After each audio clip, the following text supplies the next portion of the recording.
Hello and welcome to Kevin Reviews Something Every Day for August 18th, 2009. I know, I'm surprised too. I've gotten to the point in my studies where I can actually stop and review something for a little bit, so I'm doing that. I'm going to review Dawn of the Dead, the 2004 remake, directed by that guy that directed 300 and Watchmen. Zack Snyder, there we go. Dawn of the Dead was his first major motion picture to direct, and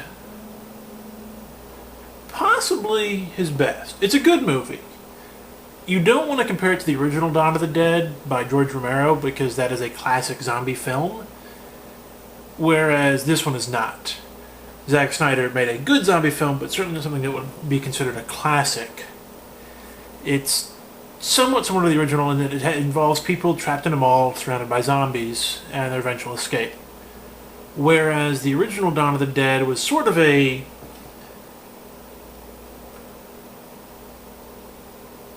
attack almost on consumer culture, definitely a critique of consumer culture.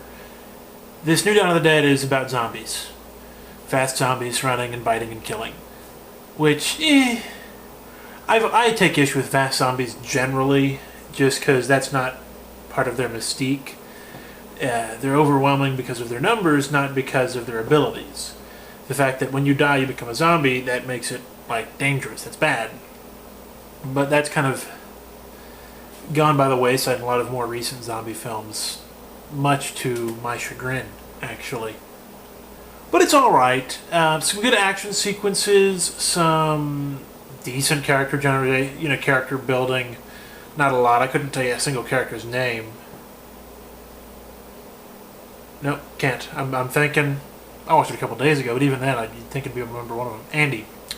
Andy is one of the characters, although he's one of these most minor characters in that he doesn't have any speaking role at all in the film because he's trapped on, at the mall, he's trapped on this gun store across the way, and they communicate, with, I can see there's a couple lines, they eventually get a walkie-talkie to him, and there's, the whiteboard signs with their stuff written on it. Now, speaking of Andy, that's actually my favorite part of the movie, is not him, but is this secondary short film made in tandem with the movie, I guess. You can find it on the DVD special features.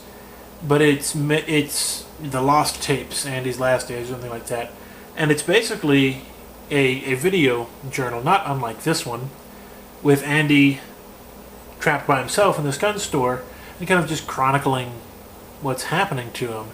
Much, much better zombie film than the actual Dawn of the Dead. Dawn of the Dead's pretty good, but the Lost Tapes thing with Andy is a much better film because it's not.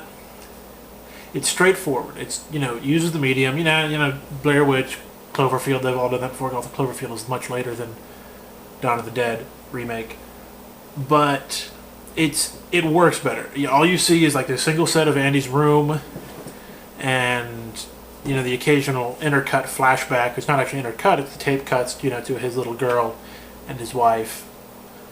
And it is much more akin to the crazy that will go on in your head if you're trapped by yourself because of zombies outside, which I think is a much better thing than, man, zombies are going to kill me, so let's kill them first, which, Anyway, so the movie's not bad, it's not great, but Andy's Lost Tapes, or whatever it's called, is possibly the best zombie short film I've ever seen. So, that's Kevin Reviews Something Every Day for August 18th, 2009.